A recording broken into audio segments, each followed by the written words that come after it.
Un, deux. Tout le monde voit mon écran, j'imagine, maintenant. Oui, c'est parfait. Oui, je vois ton SAP. Bon, parfait. OK, au niveau, bonjour à tous. Alors, la gestion du cash flow dans SAP, c'est sûr qu'il y a différents outils. Je pense que les gens sont quand même relativement familiers avec les listes des recevables, les listes des payables. Ça, c'est quelque chose que, en général, tous les clients utilisent quotidiennement. Puis, je passerai pas de temps à regarder ces rapports-là. Un de ceux, un des outils que SAP possède, je vais peut-être, je vais changer mon écran pour le mettre en français, là, comme ça. Oui, c'est sûr. Ouais, là, c'est pas long. Fait un des outils que SAP possède, c'est au niveau là, c'est un rapport de cash flow. Ce rapport-là, de par expérience, c'est relativement peu utilisé par les clients, mais c'est un outil qui peut être quand même assez intéressant pour pouvoir voir l'évolution de tous les entrées et les sorties d'argent qui s'en viennent pour une période donnée. Donc, c'est principalement cet outil-là que je vais montrer, puis on va couvrir aussi brièvement un autre outil que peu de clients utilisent, mais qui peut être aussi intéressant, c'est les lettres de relance et tout ça, quand on envoie des états de compte sur les comptes passés dus pour inciter les clients à payer plus rapidement. Mais si on commence avec celui du rapport de suivi dans la caisse, alors c'est dans la gestion financière, dans les états comptables. C'est un état de synthèse et il s'appelle situation de trésorerie. Alors, quand on sélectionne la situation de trésorerie, on va avoir un écran avec un paquet de paramètres à rentrer. Il n'y en a pas énormément, mais c'est tous des filtres, des informations qu'on doit rentrer pour sortir un rapport en fonction de ce qu'on veut obtenir. Alors ici, on peut voir dans la section de gauche la date. Si on couvre une période, dans les bases de démo de SAP, je n'irai pas trop en 2019 parce que c'est pas nécessairement très à jour, mais pour mieux illustrer, je prends des transactions il y en a beaucoup c'est dans les bases démo, c'est surtout du 2016. Alors, c'est pour ça que je mets 2016. Alors, si je couvre une année, alors le 1er janvier au 31 octobre, donc je choisis ma période, je pourrais tout simplement changer pour n'importe quelle période que je veux couvrir. Alors, ce que ça fait, c'est qu'en réalité, il va regarder toutes les transactions qui ont eu lieu dans cette période-là. Et le système, ce qu'il fait, c'est qu'en fonction des dates, en fonction des termes qui sont associés à chacune des factures clients ou les termes qui sont associés à chacune des factures de fournisseurs, et c'est la date due qui va déterminer dans quelle période on va encaisser ou on va débourser, l'argent va sortir. Alors, tout ce qui est avant ça, tout ce qui est avant cette période-là, va apparaître dans un poste qui le solde d'ouverture. Donc, il va montrer, normalement, à cette date-là, tout ce qui était passé dû, normalement, il aurait dû être en caisse. Donc, il va montrer que 1er janvier 2016, il y avait encore des choses qui étaient passées dues. Il va le montrer comme on va le voir, là, il va l'illustrer comme des recevables qui auraient dû être encaissés. Ils ne mettront pas dans nos entrées d'argent futur parce que cet argent-là aurait dû rentrer avant. Alors, il va le montrer sous un poste au niveau des soldes d'ouverture. Alors, il y a différents critères ici qu'on va rajouter. Les écritures préenregistrées, les écritures comptables, si c'est tenir compte des retards de paiement, les affichés. Fait que c'est tous des critères qu'on peut rentrer. Les contrats cadres, on peut aussi décider d'exclure ou d'inclure certains documents. Donc, si je vais voir mes prévisions de trésorerie en fonction des commandes que j'ai en main et qui éventuellement vont être livrées il y aura un terme associé à la facture, bon, il va en tenir compte. Je pourrais inclure mes commandes clients.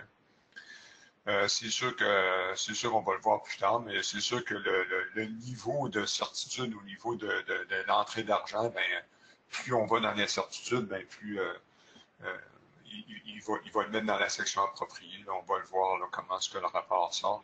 Il sort par un niveau de certitude. Il y a le potentiel que ça se transforme en sortie ou en entrée d'argent. On peut même prendre les documents, ce qu'on appelle les drafts, là, les documents préenregistrés, on pourrait les inclure. C'est pas des vraies transactions, mais si on pense qu'éventuellement ils vont le devenir, on pourrait inclure aussi tous ces documents-là. On a la liste complète. Et on peut aussi inclure des opérations récurrentes. Alors, je ne sais pas s'il y a des opérations qui sont générées de façon récurrente, un paiement de loyer ou quelque chose comme ça. Il n'y a pas de facture qui est encore enregistrée, mais on sait qu'à tous les mois, ça va sortir. Alors, on pourrait décider d'inclure des opérations récurrentes pour avoir une meilleure idée de nos sorties d'argent. Alors, ce rapport-là, évidemment, il va aller chercher tous les comptes qui sont identifiés comme des comptes dans la caisse. Dans la chambre de compte, on identifie les comptes dans la caisse en sélectionnant ici compte de caisse. À chaque fois qu'on a un compte comme ça, si c'est un compte dans la caisse, il va sortir dans la liste des critères de sélection. Et une carte de crédit, évidemment, là, j'en ai pas, mais s'il y avait des cartes de crédit de configurées, ils sortiraient ici aussi. Et les chèques, en fait, c'est tous les...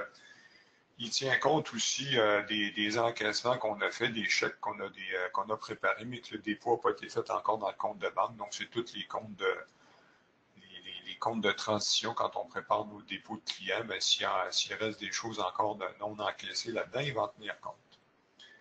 Et on peut décider aussi si on veut exclure ou inclure des partenaires. On pourrait juste voir aussi si on veut les entrées d'argent sur un groupe de partenaires ou des sorties d'argent sur un groupe de fournisseurs spécifiques pour voir un peu l'évolution dans les mois ou dans les semaines qui s'en viennent. Alors, le critère qui est important aussi, c'est l'intervalle de temps. Fait qu'on peut sortir notre rapport de trésorerie comme ça pour qu'il le montre de façon soit au jour le jour, par semaine, par trimestre, de façon annuelle, mensuelle. Moi, je l'ai mis mensuel, mais on peut choisir le critère, l'intervalle de temps qu'on désire. Et dans la section ici en bas, c'est toutes des choses qui ne sont pas encore enregistrées. Supposons on prévoit une entrée d'argent, un prêt ou un achat de gros équipements, mais qu'il n'y a pas de transaction qui est encore présente dans le système, mais on peut rentrer carrément manuellement une information, supposons le 30 septembre 2016. Bon, j'ai mis un 0 plus tôt. Et une description, mettons un achat d'auto. C'est une sortie d'argent pour acheter une auto pas trop cher.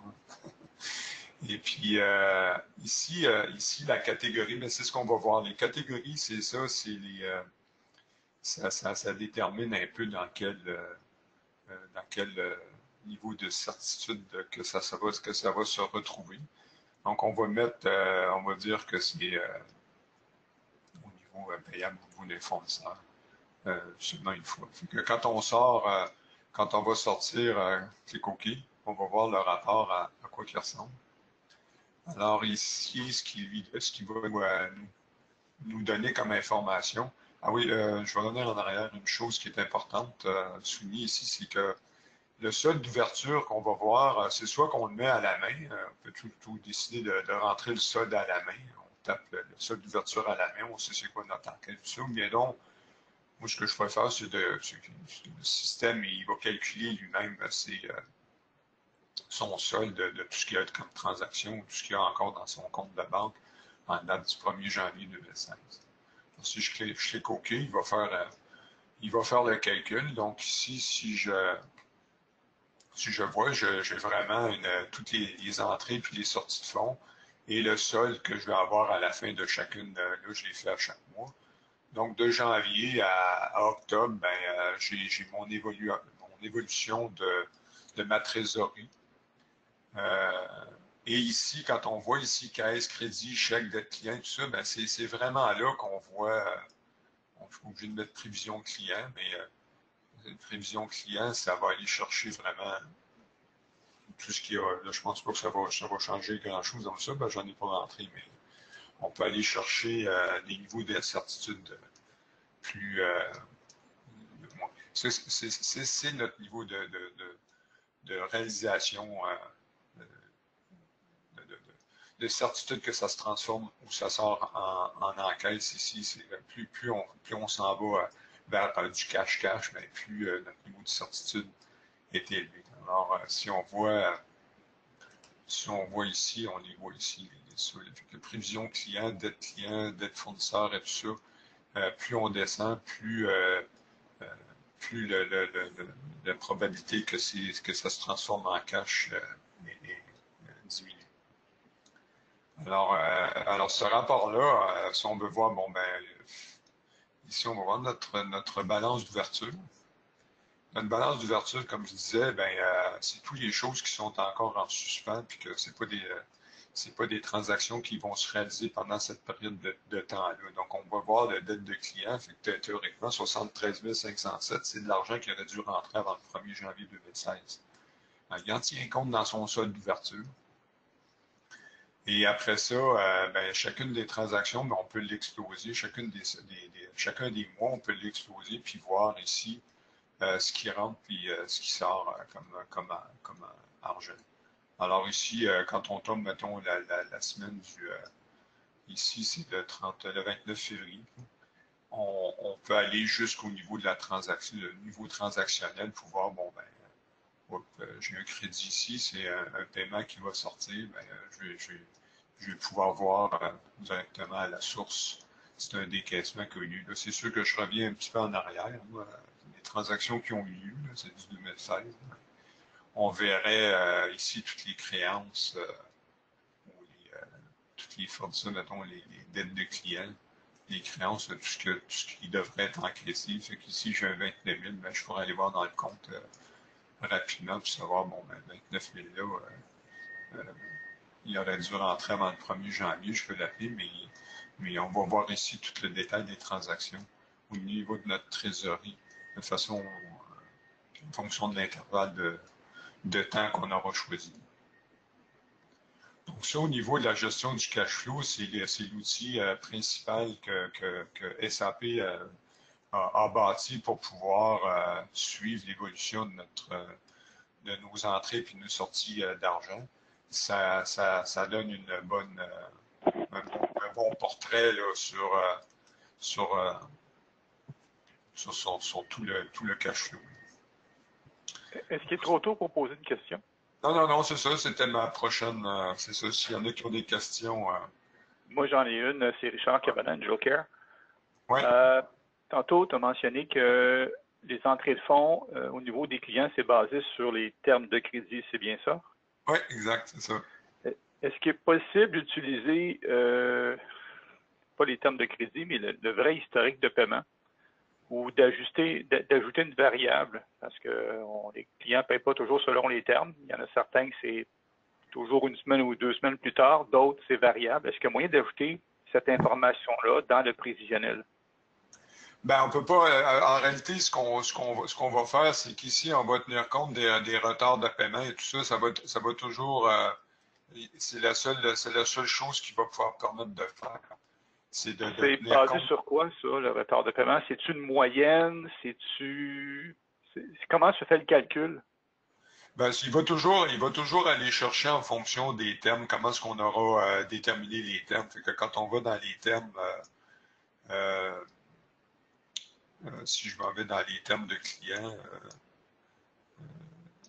gestion financière, c'est dans les partenaires.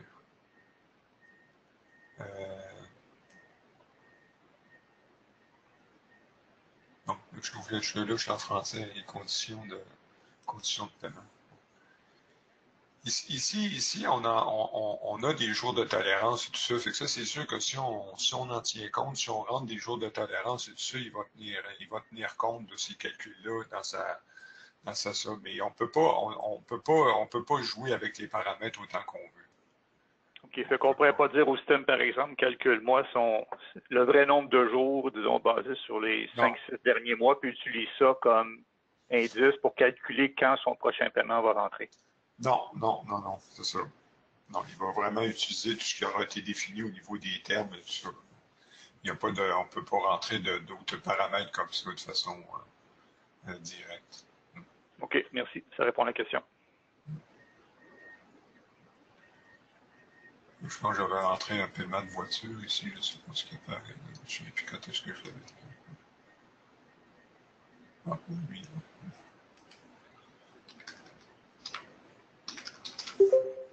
Le mois de mars.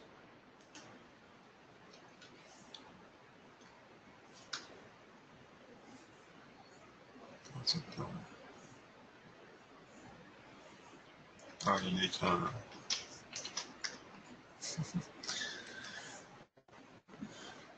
C'est ça. Fait qu'ici, quand on peut voir notre fameux 30 000, ben, quand on l'a rentré manuellement, il va apparaître avec de fournisseur, comme on l'aura indiqué, pour ajouter ça dans nos... Alors ça, c'est l'outil de SAP pour faire la gestion de la trésorerie. L'autre chose qu'on utilise, qui est très très peu utilisée, c'est, je ne sais pas s'il y a d'autres personnes qui ont des questions relatives à ce rapport-là. J'en ai pas dans le chat box, en tout cas, Yannick. Non. Non. L'autre chose qu'on n'utilise pas, mais ça, je passerai pas trop de temps avec ça, mais disons que c'était la gestion au niveau là, des relances au niveau des partenaires. Je ne sais pas s'il y a des gens qui utilisent ça parmi vous, mais ce que ça permet de faire, c'est qu'en réalité, ça permet juste de rouler un rapport qui va déterminer tout ce qui est passé dû et suggérer d'envoyer. Alors ici, ce qu'on a créé, c'est des niveaux de relance. Ça se dit, ben, bon, après 30 jours passés dû, 60 jours, 90 jours, ainsi de suite, on attache des lettres très, très spécifiques. Là. Fait que plus c'est passé dû, plus la lettre est incisive. Et on peut associer des frais de relance.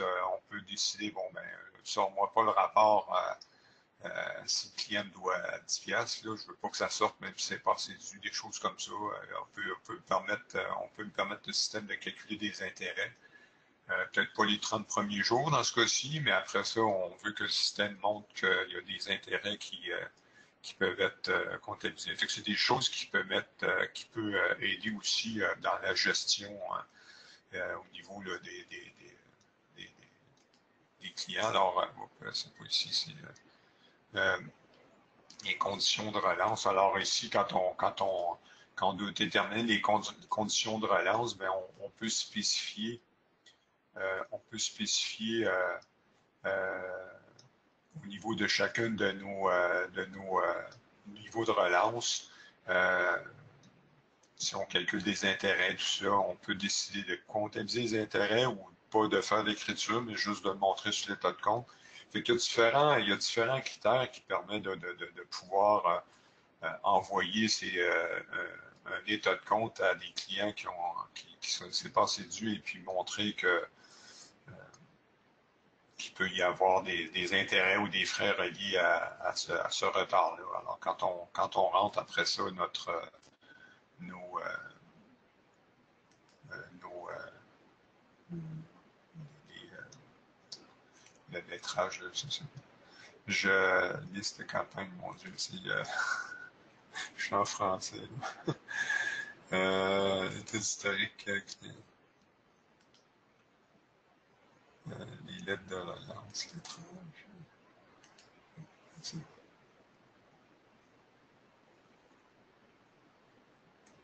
Bon, c'est ça. L'écart, études historiques de relance,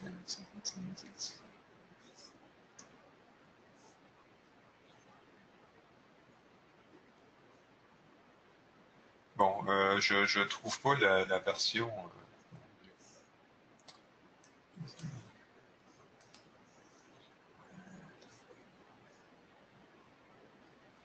Je vais être obligé de le mettre en anglais. Je suis désolé, Tracy, mais Il n'y a pas de trouble, Yannick. Je pense que ça arrive à tout le monde, ça, quand tu es habitué de travailler dans une langue, puis chercher le mot, puis c'est quoi, non. Il n'y a pas de problème. Parce que les termes français, des fois, sont un peu... Ben, juste le sujet en soi. Qui appelle ça gestion de la trésorerie et budget? On appelle ça cash flow, pareil. Ouais, non, c'est ça, c'est... alors, Non, tu vas le trouver, là. Dunning... Aïe, aïe, aïe, je ne trouve pas. C'est dans... Mon Dieu. J'ai vraiment... Document printing, banking... C'est quoi le nom, Yannick? Le Dunning... Ben, il y avait un Dunning Wizard de l'autre côté. Oui, où c'est-tu? Ouais, dans finance, il me semble... un petit peu...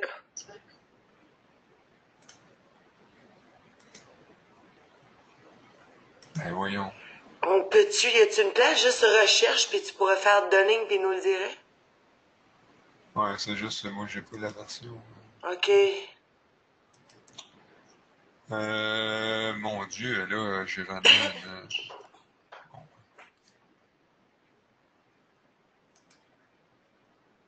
Dunning History. Ça, c'est le Dunning History, ouais, c'est ça. Ouais. Mais c'est pas le... Ah, c'est pas attends, le Florie, elle nous dit Sales AR Dunning Wizard. Ouais, ben oui, bon. Je suis juste Ben pas oui, très, ben très oui. souvent, mais disons... non. Alors, une fois qu'on a fait ces paramètres-là, je suis vraiment désolé. Merci, Florie. On sort le rapport de relance. Et là, si j'en sors un nouveau, on va lui donner des critères. Bon. Et bon, la date d'aujourd'hui, tout ça, je pourrais décider bon, dans quel niveau que ça. Les niveaux, c'était vraiment les niveaux de relance, 30 jours, 60 jours, 90 jours. Je pourrais sortir tous ou juste le niveau 2, mettons. Et les termes, ben là, on peut définir différents termes de relance là, au niveau frais d'intérêt, tout ça, tous les frais de lettres.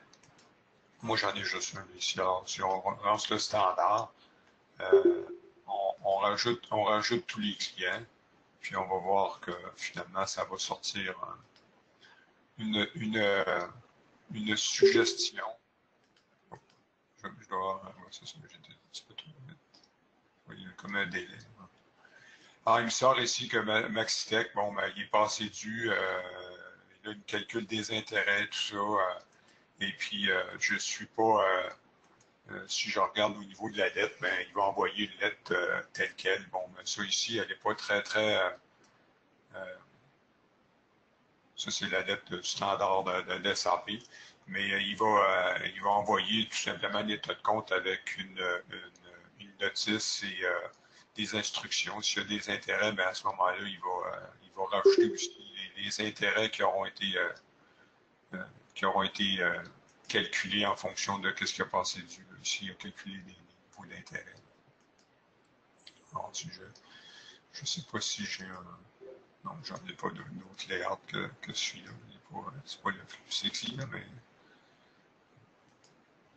Ouais, puis choisir une autre date. Là. Alors, c'est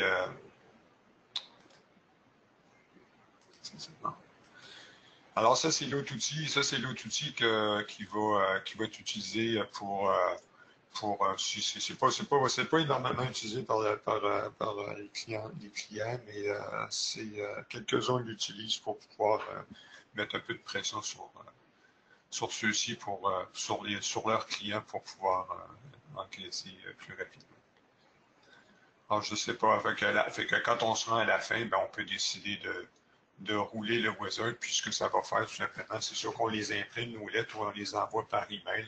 C'est un peu le même processus après ça, comme quand si on envoyait un état de compte, c'est juste qu'un état de compte, ben, c'est un texte qui est un petit peu plus explicite pour se faire payer, et puis il faut montrer si on veut, ou s'il y a des frais reliés, tout ça, de retard, ben, il va les montrer aussi au niveau de l'état de compte.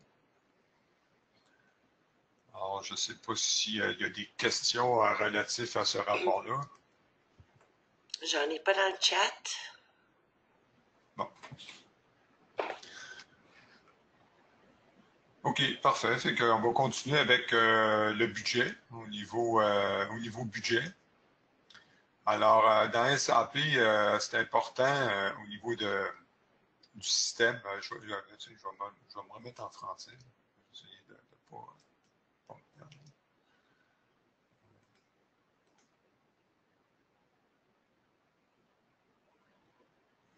Fait qu'au niveau des budgets, c'est important. Ce n'est pas nécessairement fait de base, mais dans l'administration, quand on va dans le système, l'initiation du système, les options générales, il y a un onglet au niveau là, il faut activer le budget. Là. Fait que, alors, activer la comptabilité budgétaire, ça, ce n'est pas par défaut. Si on veut vraiment utiliser les budgets, il faut aller là et le sélectionner. Et puis à ce moment-là, lui, ben, c'est relativement simple, mais ça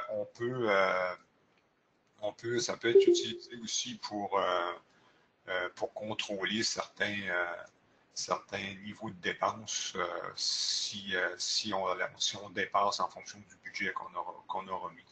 Alors, on peut décider de bloquer la transaction s'il y a un écart budgétaire ou juste de donner un avertissement ou qu'il n'y aura pas d'avertissement.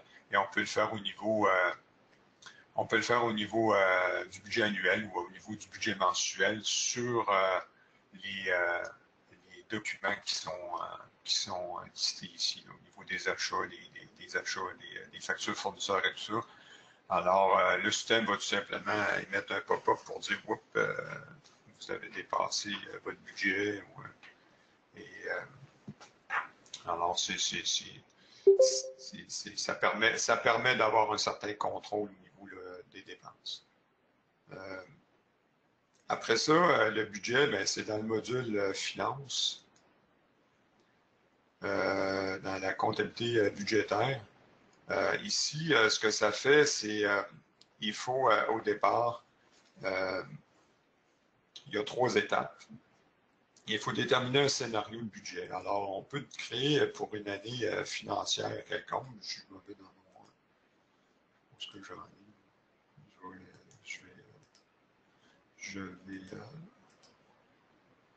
voir si j'ai un budget pour 2017. Alors ici, on crée un scénario de budget. Au départ, il faut en créer un. Il faut créer un scénario. Tout simplement, on fait un ajout ligne et puis on peut rajouter autant de scénarios qu'on veut. Fait qu'on pourrait décider d'avoir un budget de base et avoir un budget qu'on appelle optimiste. Et puis ce budget-là, ben, il serait basé sur notre budget 2017, c'est-à-dire le budget de base, puis mettons, à 110% du budget de base. Ici, on a des méthodes d'arrondissement, fait que bon, les budgets, c'est sûr qu'habituellement, on n'a pas nécessairement besoin d'être précis, alors on irait, on peut l'arrondir à la dizaine. Et puis, c'est ça, fait qu'on détermine, après des scénarios, on peut déterminer autant qu'on veut. Et après ça, au niveau de notre budget, on va aller ici, c'est une configuration qu'on fait habituellement. On n'a pas nécessairement à refaire à chaque année si on si on a des méthodes de répartition qui sont relativement uniformes du ménage. Mais ici, il faut déterminer des bases de répartition. SAP, en fond, on a 3 de base, là, mais on peut en créer autant qu'on veut. On peut créer en fonction des ventes, en fonction des achats. Donc, tout simplement, c'est un facteur de répartition. Ici, celui-là, cette méthode-là, ben, c'est de façon uniforme, un 12e par mois. Il y a une méthode descendante. Ascending et descending, je n'ai pas vu beaucoup de budgets qui se sont faits selon cette méthode-là, qu'on accorde plus de valeur ou moins de valeur d'un mois à l'autre. Mais on peut déterminer des méthodes de répartition autant qu'on veut. Fait qu'on crée tout simplement une nouvelle méthode. On lui dit que c'est basé sur les ventes. Et je vois pas tout mon écran. Fait qu'on lui dit que c'est basé sur les ventes. Et à ce moment-là, on lui dit, mettons, c'est 100%. On pourrait rentrer carrément le montant de nos ventes. On pourrait carrément dire, donc j'ai 2 millions de ventes, puis mes mois, c'est ça, puis ça, c'est ma répartition. Il va faire un prorata en fonction de chacun des mois. Fait qu'on pourrait, c'est souvent comme ça qu'on va le faire. C'est tout simplement, au lieu de calculer le pourcentage, c'est rentrer mon objectif de vente par mois, puis le système va s'occuper à faire le pourcentage, le prorata en fonction de ça.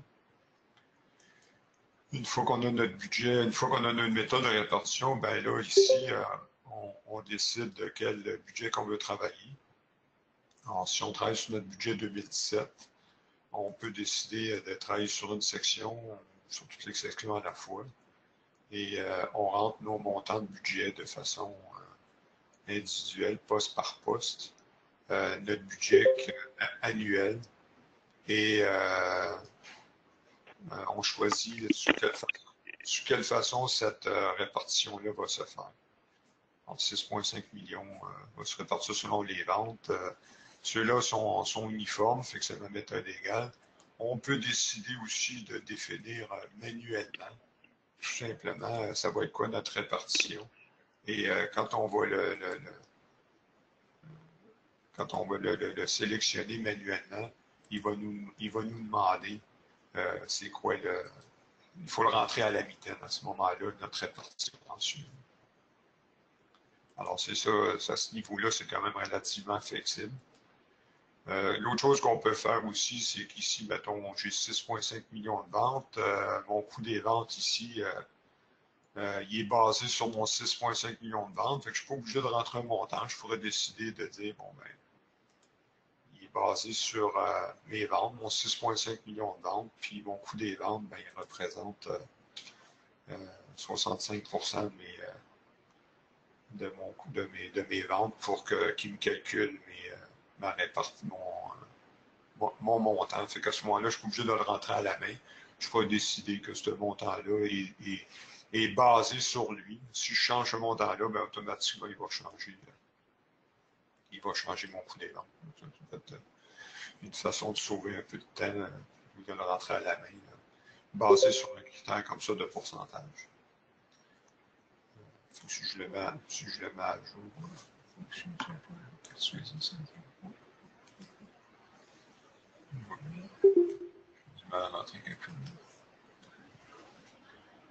alors, c'est de la façon de rentrer le budget. Alors, là, il affiche tous les comptes. On peut décider de voir juste les comptes qu'on a du budget à faire. Et c'est la façon de rentrer les budgets dans SAP. Une fois que les budgets sont entrés, ben, ils sont disponibles selon au niveau des états budgétaires. Alors, on peut voir notre budget ici, on peut le voir de façon trimestrielle, mensuelle et tout ça. On pourrait voir nos chiffres budgétaires.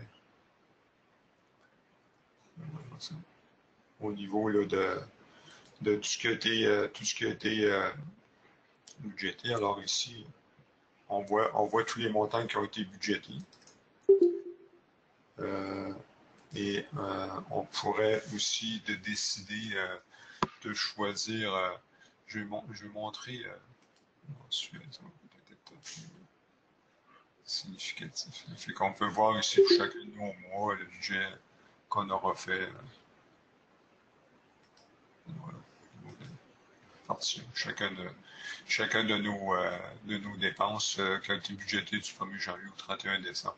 C'est que ça donne vraiment l'état de qu'est-ce que c'est qu'on a budgété à date. J'ai peut-être pas choisi tous les mois, j'ai juste pris janvier. Ici, si je choisis janvier à juillet, à ce moment-là, mon rapport va avoir les mois que j'aurais sélectionnés.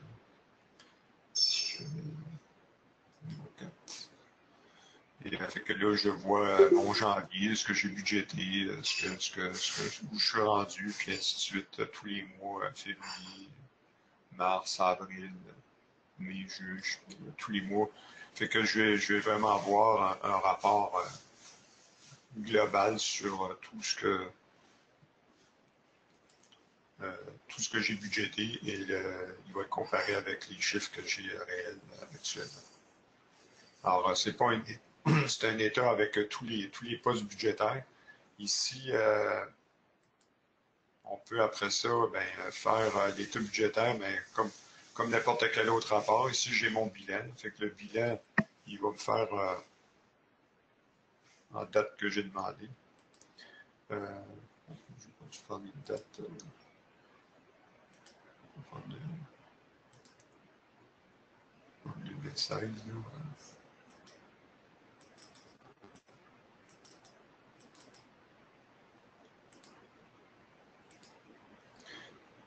Et je vais mettre ça fini.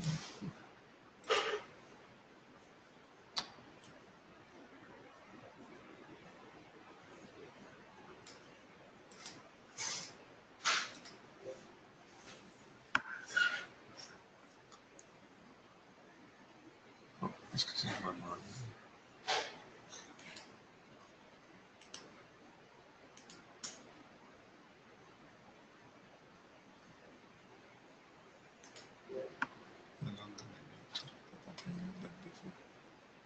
Ah.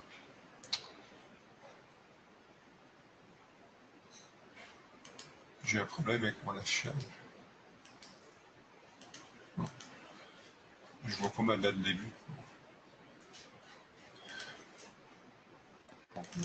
Donc on verrait vraiment le montant de notre sol. Je sais pas, j'ai un problème avec mon affichage. Mais en temps normal, ça se trouverait où tu le montrais, là, c'est ça? Mais normalement, oui, c'est ça. OK. On va le faire plutôt plus au niveau là, des comptes de résultats. C'est souvent lui qui est le plus utilisé. Fait que si je prends ma date comptable, on pose cette question à chaque fois.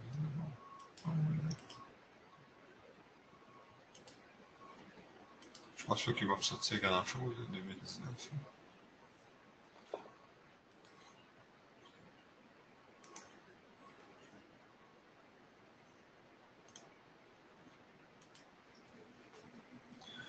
Euh, 2017.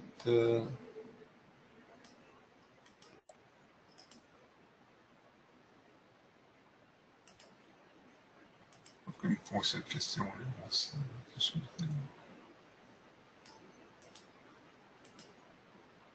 Ah, pour ensuite choisir, sortir un rapport comme ça.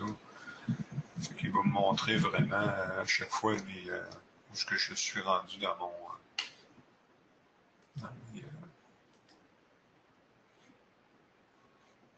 mon budget versus le réel.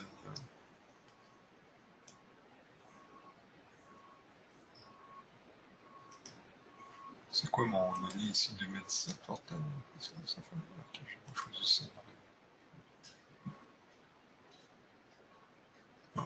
Alors ici, fait que là, c'est mon état de résultat, ce qui monte mois par mois, chacun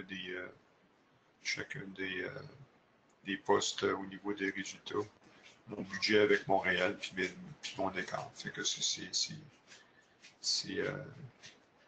C'est la façon de sortir au niveau du rapport des budgets avec le budget qu'on aura fait dans SAP, de pouvoir suivre l'évolution par rapport au réel. Il y a toutes sortes de... On peut la même chose ici développer en fonction, comme tous les États de la SAP d'ailleurs, on peut toujours les sortir au niveau des projets, au niveau s'il y a différents segments, ben à ce moment-là, on peut choisir ici, moi, les segments que j'ai des branches, j'ai des lignes de produits, tout ça. On peut sortir en fonction des segments qui ont été créés dans chacun des bases de données. Alors, tous les États, c'est ça, c'est ici la balance, c'est la balance de vérification qu'on peut aussi la même chose. Sélectionner et voir la variation par rapport au budget. Alors, c'est les États qui sont disponibles au niveau comparatif du budget versus le réel. Je ne sais pas s'il y a des questions à ce stade-ci. J'en ai pas dans le chat box. Je veux juste faire une petite mention à tout le monde. Par contre, comme tu vois, la semaine prochaine, on était supposé de faire notre webinaire sur les états financiers, tu sais, ce que tu montrais là, Yannick. Les états financiers, mais avec drill down, qui était supposé d'être disponible à partir de la 9.3 patch level 10. Puis écoute, il est pas encore là.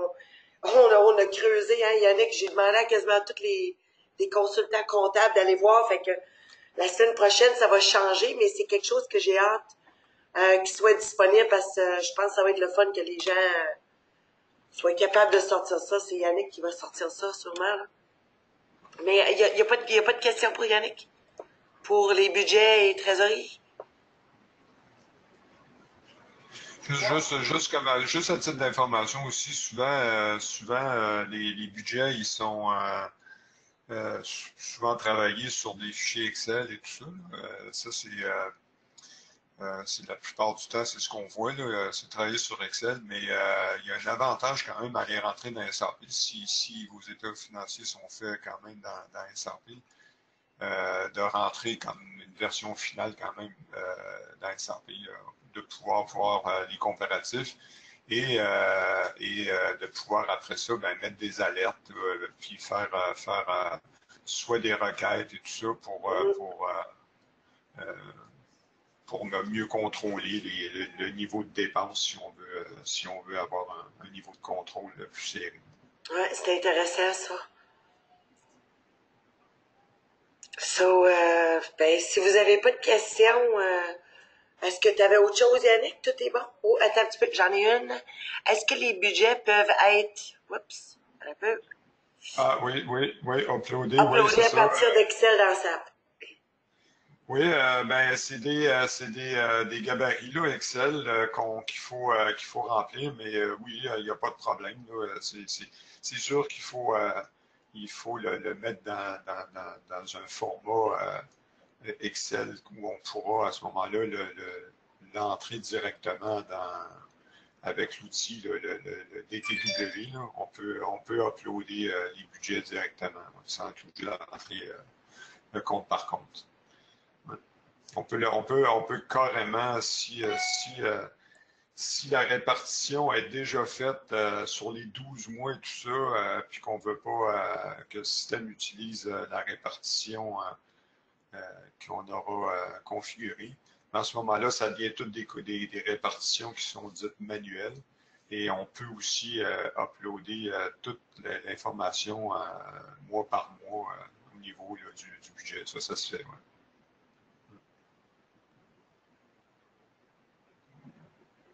Bon, mais c'est bon ça. Yannick, est-ce qu'il y a d'autres questions? Il n'y en a pas? Parfait. Fait que, écoutez, merci tout le monde. Merci Yannick. Puis, on se voit dans 2 semaines. Un petit rappel à tout le monde que je vais envoyer l'enregistrement sur notre page YouTube de Forgestic où qu'on a toutes les anciennes présentations. Mais j'ai vu qu'il y en a une couple qui sont arrivées en retard, là. Fait que Si vous voulez que je vous envoie carrément le lien quand il est disponible, envoyez-moi un petit courriel. Fait que, merci beaucoup Yannick, merci tout le monde. Bonne journée. OK.